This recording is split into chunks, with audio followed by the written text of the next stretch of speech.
ये कहानी बहुत सौ साल पहले की है। ये गरीब माँ एक गांव में अपने बेटे के साथ रहा करती थी। वो बहुत ज्यादा गरीब थी। उन लोगों के पास 2 वक्त या 1 वक्त खाना भी नसीब नहीं होता था। वो अपने लड़के से बोलती है, बेटा कब तक ऐसा चलेगा? एक तू काम कर, कुछ पैसे कमाने के लिए तू शहर की तरफ चल, तू कुछ पैसे कमा ताकि हम लोग सुख से रह सके। वो लड़का अपनी माँ की बात मानकर शहर के तरफ चल पड़ता है और शहर में बहुत सारे पैसे कमाता है। बहुत सारे दुख झेलकर बहुत सारे पैसे कमाकर जब वो लड़का वापस लौटता है तो उसको घर आने में बहुत ज्यादा रात हो जाती है।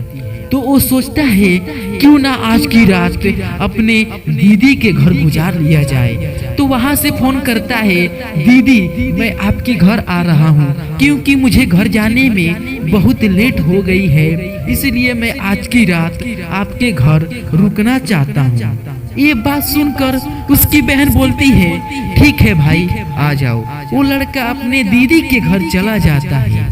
रात को खाना वो खाकर सो जाता है। उसकी बहन की नजर उसकी तिजोरी पे पड़ती है, जिस तिजोरी में बहुत सारे सोने जेवरात और पैसे थे जो कि उस लड़के ने अपनी मेहनत से कमाए थे और अपने माँ के लिए ले जा रहा था कि माँ देखेगी तो खुश हो जाएगी। मगर उसकी बहन की नीयत बहुत ही खराब थी।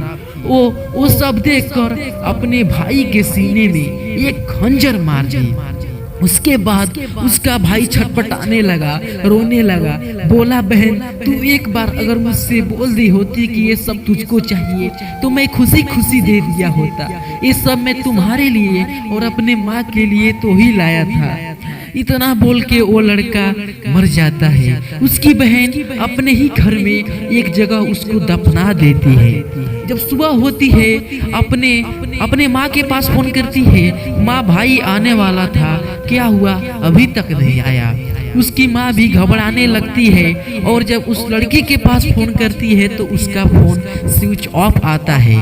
उसकी माँ अपने बेटी के घर चली जाती है, बहुत ज्यादा परेशान हो गई रहती है। तो रात का समय होता है, माँ खाना खा लेती है और सोने के लिए जाती है। उसकी बेटी गलती से बिस्तर उसी के ऊपर लगा देती है जहाँ पर उसको दफनाई होती है। अब माँ जब सोती है तो उसके सपने में उसका लड़का आता है और बोलता है, माँ कुछ पैसों के लिए, ये तिजोरी के लिए इसने मुझे मार डाला और यहीं पर मुझे दफनाया है। उसके बाद से वो सब बातें सुनते सुनते उसकी माँ की आंखों में आंसू आ जाते हैं। उसके बाद उसकी माँ जल्दी से हटती है, वहाँ का बिस्तर हटाती है और खोद कर देखती है तो वहीं पर उसके बेटे का लाश रहता है।